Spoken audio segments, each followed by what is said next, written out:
आज की दो सबसे बड़ी खबर हैं।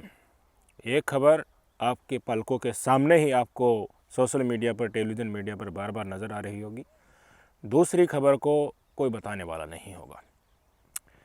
हम तमाम कारणों को जानने की इस वीडियो में कोशिश करेंगे कि किन किन कारणों से 4 में से 3 राज्य कांग्रेस पार्टी ने अपने हाथों से गंवा दिए और एक तेलंगाना में कांग्रेस पार्टी ने इतना ज़बरदस्त जो कमबैक किया है, तीसरे नंबर की पार्टी से नंबर 1 की पार्टी के साथ बहुमत के साथ वो सरकार बनाने जा रही है। राजस्थान में कांग्रेस पार्टी हार गई, मध्य प्रदेश में हार गई और जिसने सोचा भी नहीं था छत्तीसगढ़ में भी कांग्रेस पार्टी हार गई। इन तीनों राज्यों में कांग्रेस पार्टी के हारने का और बीजेपी के यहाँ पर प्रचंड जीतना इनके इंडिविजुअल भी कारण है, यानी कि राज्य स्तरीय भी कारण है और कलेक्टिव रीजन्स भी हैं। केंद्र में बैठी, दिल्ली में बैठी कांग्रेस पार्टी भी कुछ न कुछ इसके लिए जिम्मेदार है। एक एक राज्य के बारे में मैं आपको बताना चाहूँगा। सबसे पहले तो पोल्स के आंकड़े बता दूँ, जो रिजल्ट आए हैं उनके नतीजे बता दूँ। छत्तीसगढ़ में बीजेपी को 57 सीटें मिली हैं, 33 सीटें कांग्रेस पार्टी ने जीती। एक अहंकार हो जाता है ना कि आ ही रही है हमारी सरकार, तो हमें हराने वाला तो कही है, आम जनता कह रही है कि अब की बार तो ये कांग्रेस को तो छत्तीसगढ़ से कोई नहीं हरा सकता। पर वो घमंड टूट गया। अहंकार की वजह से कांग्रेस ने जीता जिताया राज्य छत्तीसगढ़ अपने हाथों से गंवा दिया। एक चलन जो चल रहा था, लोगों की सुन सुनकर, जमीन पर स्टडी न करके, लोगों के मन को न पढ़कर, उड़ रही अफवाहों पर ही विश्वास करके आराम से हल्के में चीज़ों को लेना भारतीय राष्ट्रीय कांग्रेस को बहुत भारी पड़ गया। और आज स्थिति ये है कि 57 सीटें 90 में से बहुमत से भी बहुत आगे का आंकड़ा भारतीय जनता पार्टी ने वहाँ पर तय कर लिया। चुनावी माहौल में आपने देखा होगा कि जेपी नड्डा और प्रधानमंत्री मोदी, योगी आदित्यनाथ और तमाम जितने भी हिंदुत्व के नेता और विश्व हिंदू परिषद से लेकर तमाम मशीनरी, गोदी मीडिया से लेकर सबका जोर शोर से इस्तेमाल किया गया। कांग्रेस पार्टी भी कर सकती थी, किसका? नेताओं का तो इस्तेमाल कर सकती थी ना। पर कहीं ना कहीं छत्तीसगढ़ में ये सारी चीज़ों को ज़मीन पर न परख कर अहंकार के कारण छत्तीसगढ़ ने आज कांग्रेस को ये ज़मीन दिखा दी। भारतीय जनता पार्टी की सरकार वहाँ पर बनने जा रही है। भूपेश बघेल काका को बाय बाय वहाँ से कह दिया गया है। आगे बताता हूँ, जिक्र करता हूँ मध्य प्रदेश का। मध्य प्रदेश में शिवराज सिंह चौहान की सरकार थी, 15 साल से मुख्यमंत्री फिर बनने जा रहे हैं। 166 सीटें बीजेपी ने यहाँ पर जीती हैं, कांग्रेस ने सिर्फ 63 सीटें और एक जो आदिवासी पार्टी है उसके हिस्से में गई है। कयास लगाए जा रहे थे कि हो सकता है टक्कर का मुकाबला मध्य प्रदेश में हो, कांग्रेस और कुछ क्षेत्रीय नेताओं के साथ मिलकर, या कुछ असमंजस की स्थिति बन जाए कि हो सकता है यहाँ पर कांग्रेस की भी सरकार बन जाए, बीजेपी की भी सरकार बन जाए। पर क्या हुआ भाई साहब, मध्य प्रदेश में सिर्फ बागेश्वर बाबा के चरणों में बैठकर उनका आशीर्वाद पा लिया तो भाई साहब मध्य प्रदेश से आज कमलनाथ के आगे से, पीछे से जो नाथ लिखा हुआ ना, वो नाथ हट गया और सिर्फ कमल वहाँ पर रह गया। यही भाजपा का सबसे बड़ी जीत का कारण है। आत्मविश्वास इतना बढ़ गया कि देखिए बाबा का आशीर्वाद है, एंटी इनकम्बेंसी चल रही है यहाँ। तो 15 साल से शिवराज है तो अब की बार कैसे आएगा? जनता इससे तो बोर हो चुकी है। पर समझना तो चाहिए था ना, जनता के मूड को तो देखना चाहिए था ना। भारतीय जनता पार्टी एक तरीके से युद्ध स्तर पर लग जाती है उनकी, चाहे एक ही सीट पूरे बड़े राज्य में से आओ, चाहे 200 सीटों का विधानसभा 200 का राज्य है तो वहाँ पर एक सीट के लिए भी वो बुरी तरह से मारामारी कर रहे हैं। और इसी का रिजल्ट तेलंगाना में हमें देखने को भी मिला है। पर जिस तरीके से भाई साहब तीनों राज्यों में एक तरीके से स्वीप कर दिया है, 2024 का रास्ता साफ होते हुए नज़र आ रहा है भारतीय जनता पार्टी के लिए। कांग्रेस पार्टी को ये आत्मविश्वास की कमी मध्य प्रदेश छीन लेगा। फायर ब्रांड लीडर्स को लाइए भाई, दूसरे राज्यों में भी अच्छे अच्छे लीडर्स हैं। हिंदी बेल्ट में आपके लिए मोदी के टक्कर के, अमित शाह के टक्कर के नहीं है नेता, उसी तरह बोलने वाले, बात को जनता को लुभाने वाले जो सामने बैठे हैं, उन्हें के अंदर जोश जो भर सके, उन नेताओं को लाइए। राहुल गांधी भाषण देते हैं, प्रियंका गांधी भी देती हैं, खड़गे साहब भी देते हैं। जिस तरह से भारतीय जनता पार्टी के नेता सामने बैठी भीड़ को बांध पाते हैं, वो चीज़ें इन लोगों में नहीं है। कमी है, होगी, पर उस लेवल की नहीं है जो भारतीय जनता पार्टी के नेता। ये सच्चाई है आज के समय की। अगर खुद में वो चीज़ें नहीं हैं तो किसी और में ढूंढिए ना, वो उन नेताओं को उठा कर लाइए, नए नए चेहरों को आकर ला के। पुराने नेतृत्व के सहारे चल रहे हैं आप, और पिछले समय पर आपस में झगड़ भी पड़ते हैं, आपस में कपड़े फाड़ लेते हैं। अब जनता ने ही परमानेंटली कपड़े फाड़ दिए मध्य प्रदेश में दिग्विजय सिंह और कमलनाथ के। आत्मविश्वास की कमी के कारण, चीज़ों को नहीं समझने के कारण, ज़मीन पर मेहनत नहीं करने के कारण मध्य प्रदेश निकल गया है हाथों से। आते हैं राजस्थान में।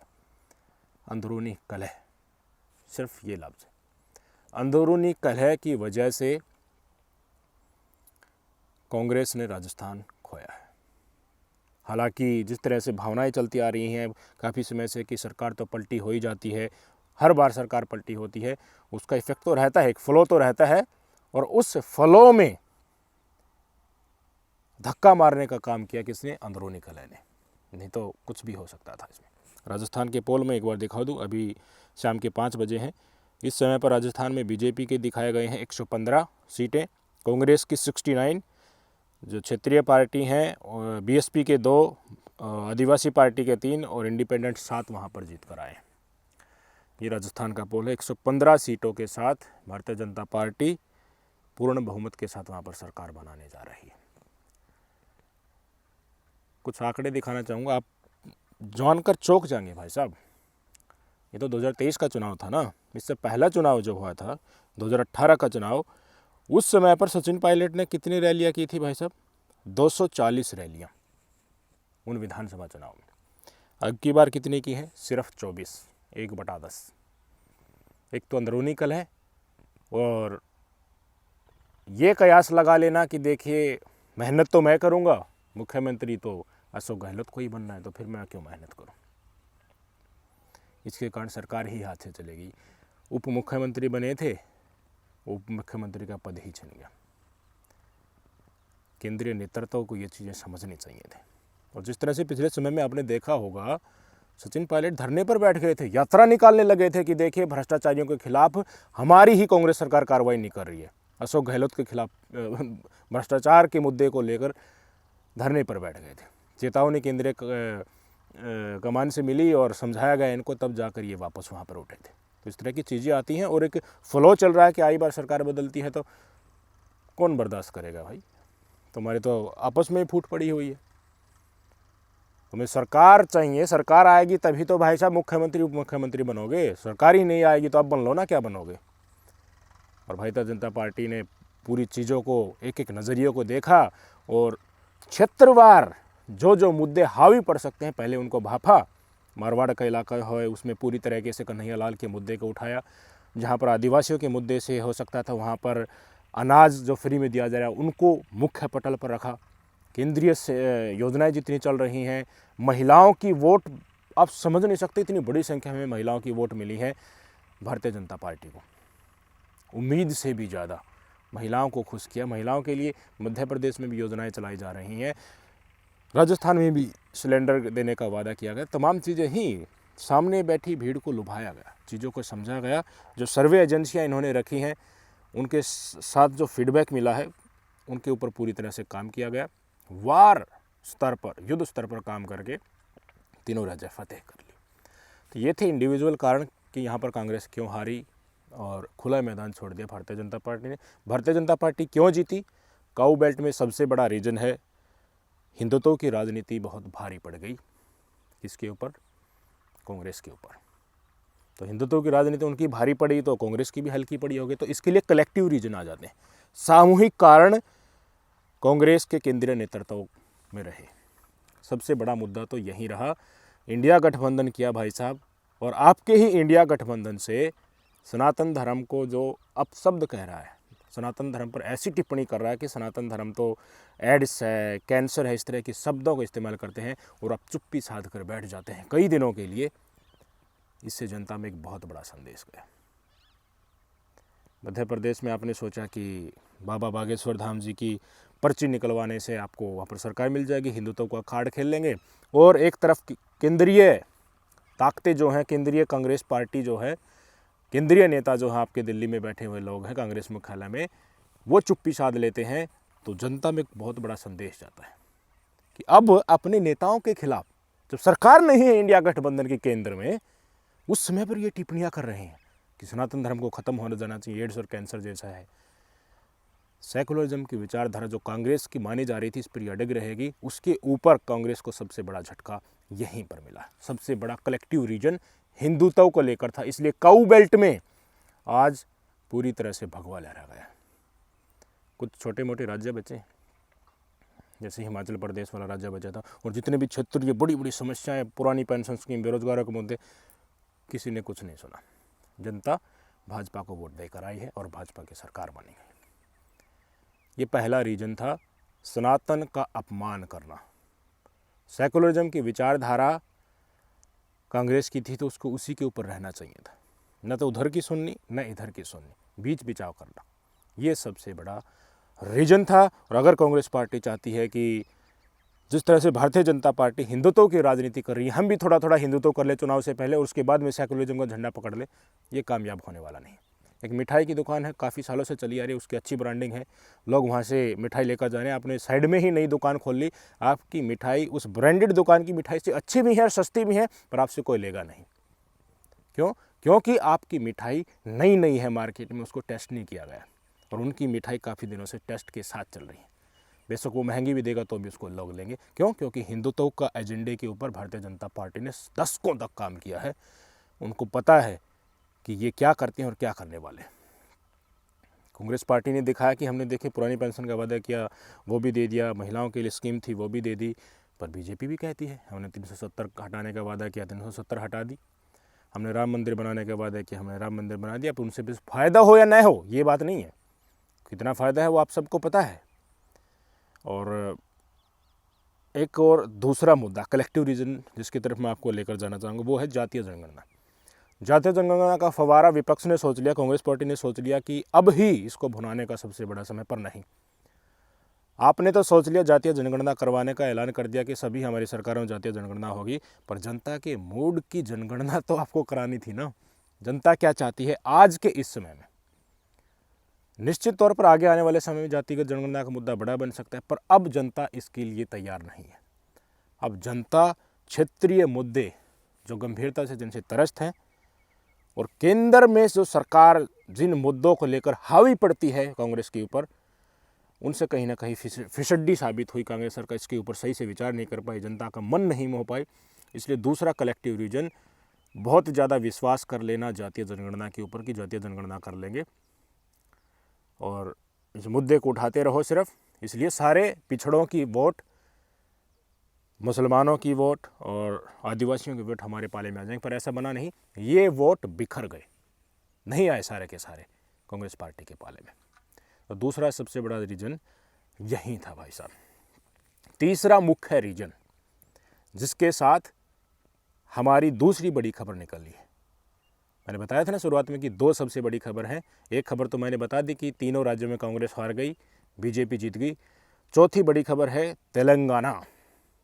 तेलंगाना में भारतीय राष्ट्रीय कांग्रेस ने जबरदस्त कमबैक किया है। इसके साथ ही दक्षिण भारत के दरवाजे पूरी तरीके से भारतीय जनता पार्टी के लिए बंद हो गए। अब कई लोग ट्विटर पर अपनी अपनी मंशा जाहिर कर रहे हैं कि उत्तर भारत में काऊ बेल्ट में तो भगवा लहराएगा, और नीचे देखिए कांग्रेस पार्टी ज़बरदस्त पकड़ मजबूत करते जा रही है।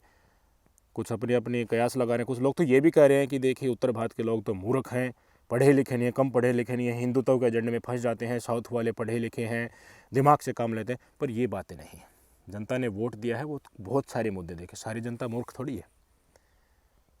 बहुत सारे मुद्दे, लोगों के मूड को परखना और उसी के अनुसार उनका भुनाना, ये तो कांग्रेस पार्टी का काम था। भारतीय जनता पार्टी ने उसको परखा और भुनाया, और रिजल्ट आपके सामने। तेलंगाना क्यों जीती भाई, कर्नाटका क्यों जीती, इसका जवाब इसी में। बाहर जोड़ो यात्रा हुई थी राहुल गांधी की। जो ट्रेडिशनल चीज़ें हैं उनको राहुल गांधी ने वहाँ पर पकड़ा। मुख्य मुख्य इलाकों से यात्रा निकली, बहुत जोश लोगों के अंदर में आया, जीवंत फिर से पार्टी हो गई। जो पिछले कई साल पहले राजीव गांधी, इंदिरा गांधी के समय में जो काम किया गया था वो फिर से उभर कर साउथ इंडिया से निकल कर आया, कर्नाटका जीत गई। और राहुल गांधी की भारत जोड़ो यात्रा को भुनाने के लिए रेवंत रेड्डी भी उसी तरह की यात्रा पूरे तेलंगाना में निकाल गए। राहुल गांधी की भारत जोड़ो यात्रा को भुना लिया रेवंत रेड्डी ने, यहाँ के स्थानीय नेता ने, और अब वो सीएम बनने के लिए जा रहे हैं और ज़बरदस्त कमबैक किया। आप मुझे बताइए, आप राजस्थान से हैं, मध्य प्रदेश से हैं, छत्तीसगढ़ से हैं, किसी भी कांग्रेस के नेता ने राहुल गांधी की तरह पैदल यात्रा निकाली? सभी विधानसभा में पैदल चल कर गए? नहीं गए। हाथ से हाथ जोड़ो यात्रा का कार्यक्रम बनाया गया था ना, ऊपर से कांग्रेस ने बनाया था कि हमने यात्रा निकाली है ना पैदल पैदल पूरे भारत में, ऐसे ही आप निकालो। अच्छा, राहुल गांधी साउथ से चलकर उत्तर तक चले गए पैदल पैदल यार, और तुम देखिए गाड़ियों में घूम रहे हो, हाथ से हाथ जोड़ो के नाम पर गाड़ियों में यात्रा कर रहे हो, पैदल निकलने की हिम्मत नहीं हुई। क्यों? गर्मी है ना। तब ठीक है, अब 5 साल आराम से एसी में रहो, जनता ने बैठा दिया एसी वाले कमरे में, उससे बाहर निकलोगे तो फिर से गर्मी निकलने लगेगी। अगर कुछ चाहिए तो जनता के साथ तो संवाद तो करना पड़ेगा ना, तभी तो मूड भाप पाते। एक छोटा सा यही काम कर लेते तीनों राज्यों के लोग। एक सबसे बड़ा फेलियर, भारत जोड़ो यात्रा को भुना नहीं पाई कांग्रेस पार्टी की क्षेत्रीय इकाइयां, सबसे बड़ा कारण ये। क्या अशोक गहलोत और सचिन पायलट ने भारत जोड़ो यात्रा की भांति कुछ यात्रा वहाँ पर निकाली पैदल पैदल पूरे राज्य में? ये नहीं कि आज इस गांव में चले गए गाड़ी लेकर, उस गांव में चले गए। ये तो सभी करते हैं, वोट मांगने वाले तरीके होते हैं। ये तो किसी ने नहीं किया। उल्टे तो राजस्थान में तो सचिन पायलट तो धरने पर भी बैठ गए थे, आरोप लगाकर अपनी पार्टी के ऊपर भ्रष्टाचार के खिलाफ भी एक्शन नहीं ले रहे। भूपेश बघेल ने की यात्रा? नहीं की। और इसमें छत्तीसगढ़ में नहीं हुई यात्रा, मध्य प्रदेश में की यात्रा कमलनाथ और दिग्विजय सिंह ने। भारत जोड़ो यात्रा में तो दिग्विजय सिंह चल रहे थे, बाद में क्या हो गया, कमलनाथ तो बैठ, ठीक है हमारी तो सरकार आ ही रही है, दिग्विजय सिंह उनको देखकर ढीले पड़ गए। दिग्विजय सिंह तो यात्रा निकाल सकते थे ना, पैदल पैदल घूमने में क्या था। उसी से जनता का मूड परख में आ जाता, जनता के पास जाते तो एक एक सीट का बंटवारा फिर आप ऐसे करते लोगों के मूड के हिसाब से, और तस्वीर आज कुछ और होती।